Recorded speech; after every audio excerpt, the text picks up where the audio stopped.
a exponer el informe IPCC, Calentamiento Global de 1.5 grados Celsius, a la doctora Carolina Vera, vicepresidenta del Grupo de Trabajo 1 del IPCC, y al doctor Carlos Méndez, vicepresidente del Grupo de Trabajo 2 sobre impactos, adaptación y vulnerabilidad al cambio climático del IPCC.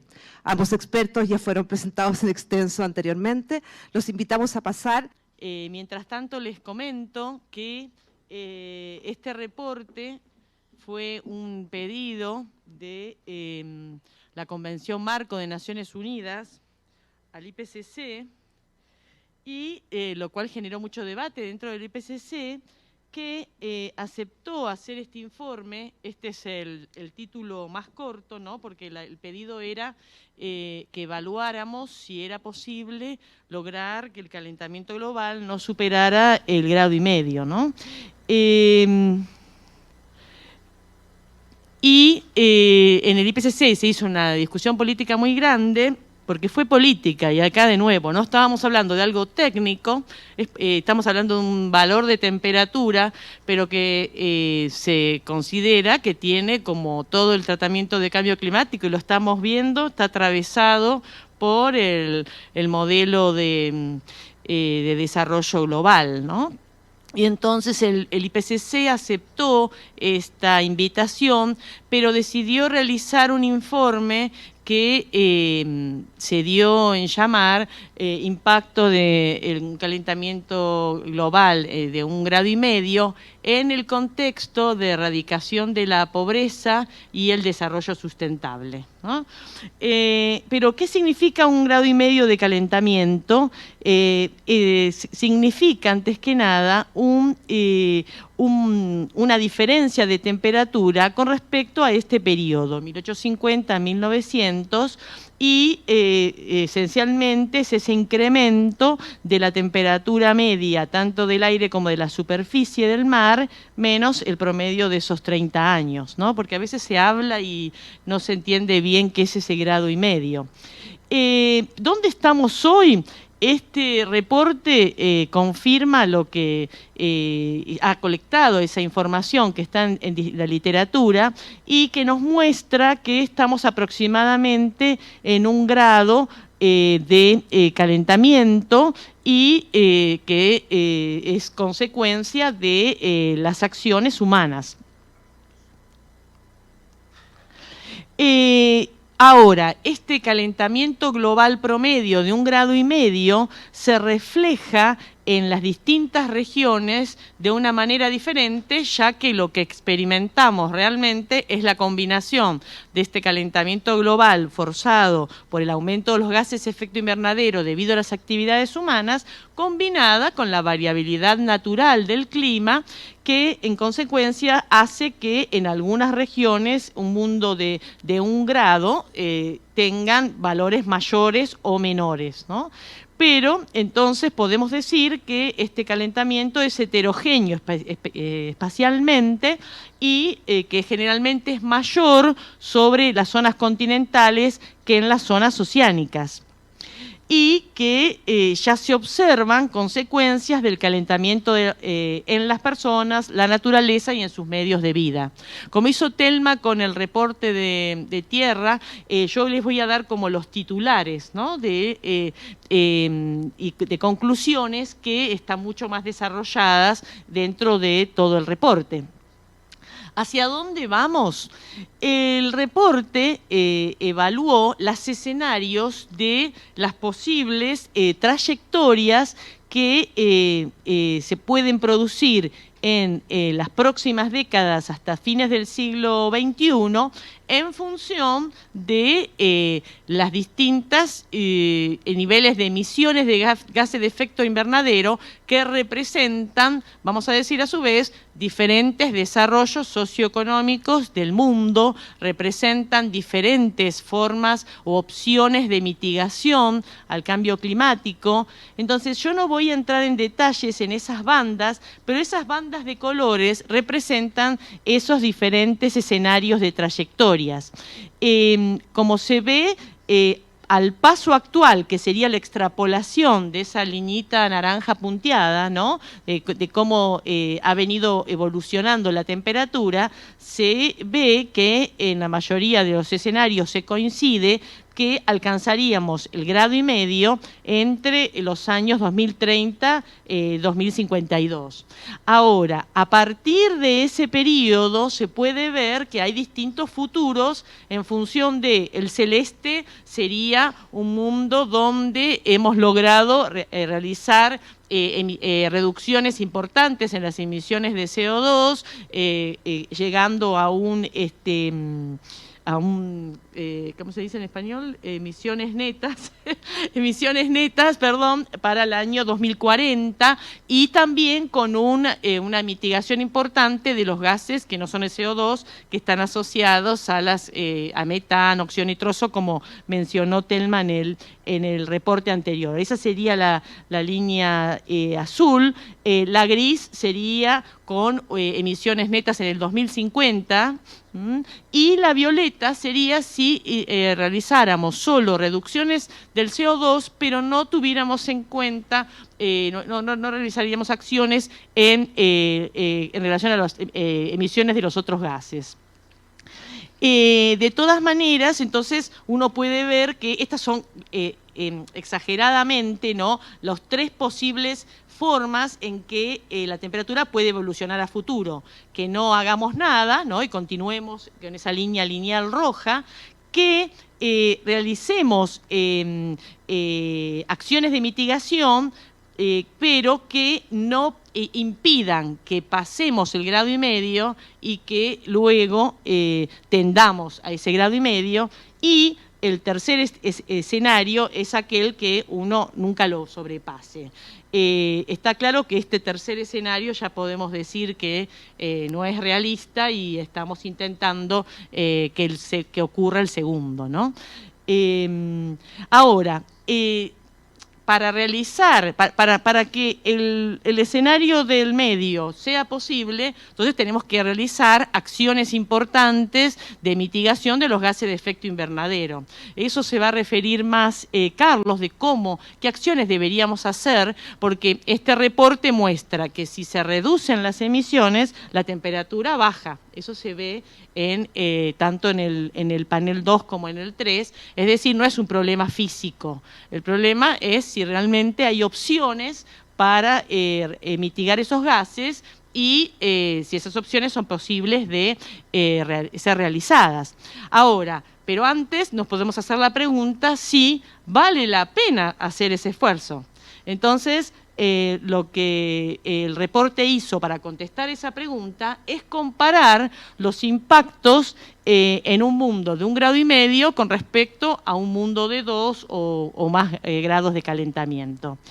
Y entonces, alguna de las conclusiones es que en un mundo de 2 grados se producirían diferencias sustanciales en la temperatura a nivel regional y también en los extremos de temperatura, particularmente en zonas habitadas. En relación a la precipitación, concluye que limitar el calentamiento global a 1,5 grados reduce el riesgo de precipitaciones extremas en muchas regiones y reduce la probabilidad de sequías y déficit de agua en otras. Y, a su vez, si ustedes comparan los cambios en la temperatura, por ejemplo, máxima diurna arriba en un mundo de 2 grados versus al de 1,5 grados, o, por ejemplo, cambios en la precipitación máxima en 5 días. Es decir, son 2 indicadores de extremos, por un lado de temperatura y otro de lluvia. Comparativamente, en un mundo de 2 grados con respecto a 1,5 grados, se ve en ambos casos que, de nuevo, hay diferencias regionales importantes, que hay regiones donde los extremos pueden aumentar de una manera más significativa que en otras, ¿no? Y podemos completar esta información diciendo que los impactos ya están siendo observados, los riesgos en sistemas naturales y humanos en un calentamiento de 1,5 grados son mayores que en el presente, pero a su vez son menores que en 2 grados. Y los riesgos dependen de la magnitud y el ritmo de cambio de calentamiento, la localización geográfica y también los niveles de desarrollo y vulnerabilidad y de las decisiones e implementación de opciones de adaptación y mitigación. Y entonces, en un mundo de 1,5 grados comparado a 2, desde el punto de vista del impacto social, hasta varios cientos de millones de personas menos expuestas a riesgos relacionados con el clima y susceptibles a la pobreza para 2050, habría en un mundo de 1,5 grados. Pequeños estados insulares y zonas secas serían las zonas con mayor riesgo, y el riesgo de aumento de enfermedades transmitidas por vectores, incluidos cambios en rangos geográficos, serían mayores en un mundo de 2 grados que con respecto a 1,5 grados, ¿no? Y en un mundo de 1,5 grados habría menores reducciones en producción de maíz, arroz y trigo en ciertas regiones. Es decir, se vería comprometida la calidad nutricional en un mundo de 2 grados con respecto a uno de 1,5 grados. Y a su vez, en un mundo de 1,5 grados, la población global expuesta a escasez de agua sería en promedio alrededor de un 50% menos. Voy a saltear esto y voy a dejar acá para que Carlos tenga más tiempo para contarle las opciones de mitigación. Gracias. Bueno, yo les voy a hablar un poco entonces, como dijo Carolina, continuando con el 1.5. Bueno, tratando de responder la pregunta de, conociendo lo que nos viene, las proyecciones que tenemos, ¿qué hacemos? ¿Cómo podemos solucionar esto? Empecemos por recordar que, bueno, que el IPCC realiza su trabajo a partir de una revisión de la literatura, no hace investigación, y muestra aquello que surge de la literatura, que tiene relevancia política, pero no es prescriptivo. Entonces lo que vamos a ver de aquí en adelante es simplemente la exploración de opciones del qué hacer. Primero, hablemos de las trayectorias de emisiones y la transición de sistemas compatibles con el calentamiento de 1.5. Tenemos que, para limitar el calentamiento a 1.5, por supuesto, debemos tener una reducción de la emisión de gases de efecto invernadero, en este caso alrededor del 45% para el 2030, que comparado con en el caso del 2 grados, implicaría una reducción de 25%. También tenemos que para limitar el calentamiento a 1.5, las emisiones deben llegar en algún momento a ser cero, es decir, un cero neto de emisiones cerca del 2050. En el caso de 2 grados, esto sería cerca de 2070.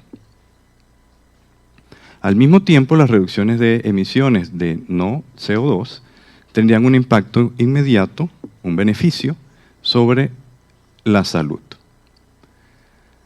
Esto significa entonces que limitar el calentamiento requiere cambios en una escala sin precedentes. Uno de esos cambios tiene que ver, como ya dijimos, en las emisiones para todos los sectores. Otro de los cambios importantes es cambios en la tecnología.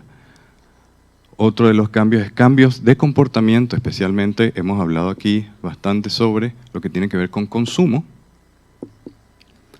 Y por supuesto, se debe experimentar una mayor inversión en opciones bajas en carbono. Esto nos deja entonces con 4 sectores, 4 ámbitos claves que deben sufrir una transición. Por supuesto, el primero de esos sectores es el sector energía a nivel global. El segundo tiene que ver con la tierra, con los sistemas terrestres, el cambio de uso de la tierra. El tercero de ellos con áreas urbanas e infraestructura. Y por último, como sector clave, la industria. Se ejemplifica cuál sería la trayectoria de la emisión de gases de efecto invernadero a través de los escenarios. Entonces aquí tenemos como ejemplo 4 escenarios. De su izquierda a derecha podemos ver las áreas grises, señalan cuál es la participación de el uso de combustibles fósiles en esta emisión. Vemos que a lo largo del tiempo se debe experimentar una gran reducción, como ya dijimos, en todos los escenarios.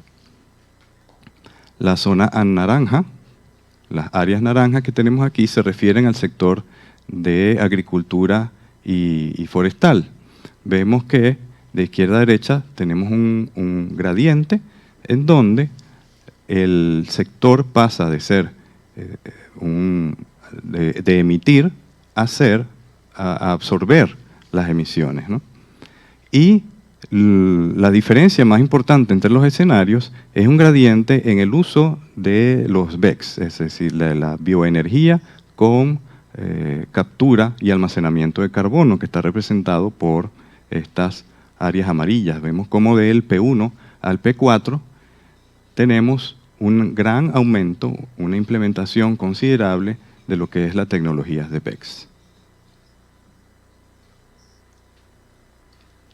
Pues bien, para lograr entonces ubicarnos en estas trayectorias compatibles con el 1.5, debemos lograr también el progreso en renovables, lo que se ha logrado a través del avance de las energías renovables, también necesita ser replicado en otros sectores, perdón.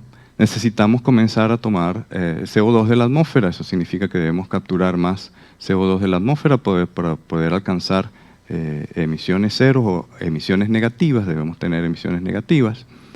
Y esto, por supuesto, implica ciertos compromisos. Uno de los compromisos más importantes son las implicaciones en la seguridad alimentaria, los ecosistemas y la diversidad. También encontramos en el informe que los compromisos que se han adquirido hasta ahora, compromisos nacionales, no son suficientes para limitar el calentamiento a 1.5. Estamos hablando principalmente de las NDCs. Evitar el calentamiento en más de 1.5 requerirá, por supuesto, limitar las emisiones de CO2 sustancialmente antes del 2030, entonces tenemos fechas límites. Y bueno, por supuesto, estas acciones no están suspendidas en el aire, tienen un contexto. No estamos hablando solamente de cambio climático, sino que estamos hablando de cambio climático en el contexto de lo que significa el combate a la pobreza y lograr desarrollo sustentable. En ese sentido, el informe también explora cuáles son las relaciones que existen entre los objetivos de desarrollo sostenible y la mitigación. Encontramos esta gráfica, la gráfica del SPM4, es muy significativa en este sentido y nos muestra cómo hay sectores que pueden actuar en sinergia o pueden representar compromisos con esos sectores. Tenemos barras de dos colores, el largo de la barra implica la intensidad de esa interacción y los colores, si es azul, representa las sinergias, si es marrón representa los compromisos o las compensaciones y dependiendo de cuán oscura sea, también estamos representando acá el nivel de confianza que tenemos sobre esta evidencia. Más claro significa menos confianza, más oscuro significa mucha más confianza. En general, lo que les quiero mostrar es que estamos llenos de oportunidades, es decir, hay sinergias, tanto en el sector de uso de la tierra como demanda de energía y suministro de energía que nos permiten avanzar tanto en alcanzar la meta del 1.5 como en los objetivos de desarrollo sostenible. Particularmente en el sector de energía observamos que esas barras son mucho más grandes. Entonces, comenzamos a hablar del cambio climático incluyendo a la gente. Entonces, ya vimos que tenemos una relación cercana entre los objetivos de desarrollo sostenible y la meta del 1.5. La combinación de medidas para adaptarse y mitigar el cambio climático pueden tener beneficios también para los ODS, es decir, tenemos sinergias. Y, por supuesto, algo muy importante es que las autoridades nacionales y subnacionales, la sociedad civil, el sector privado, pueblos indígenas y comunidades, pueden apoyar hacia una acción más ambiciosa. Lo que veníamos conversando del panel anterior, es importante coordinar las acciones a todo nivel. Entonces eso me recuerda una discusión que hemos tenido que tiene que ver también cómo nosotros desde el laboratorio ya en Venezuela lo hemos llamado el paradigma de la soberanía. El paradigma de la soberanía tiene que ver con la coordinación de los diferentes niveles de acción. Los niveles de acción que tenemos presente en cambio climático son el global, el nacional, el regional y por supuesto el local.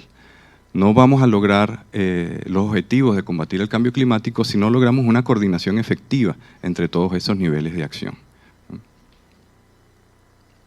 La cooperación internacional entonces es clave para esto.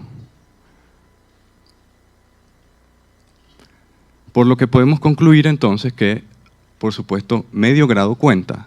Cada año además importa, es decir, tenemos una carrera contra el tiempo.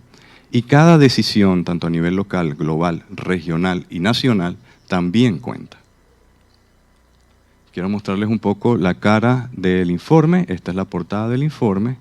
Y no quiero culminar sin mostrarles cómo se ve el esfuerzo que se ha realizado para este informe en algunos números. Tenemos la participación de 91 autores líderes de 40 países, 133 autores contribuyentes que revisaron cerca de 6.000 estudios con una participación de 1.113 revisores que logró acumular unos 42.001 comentarios.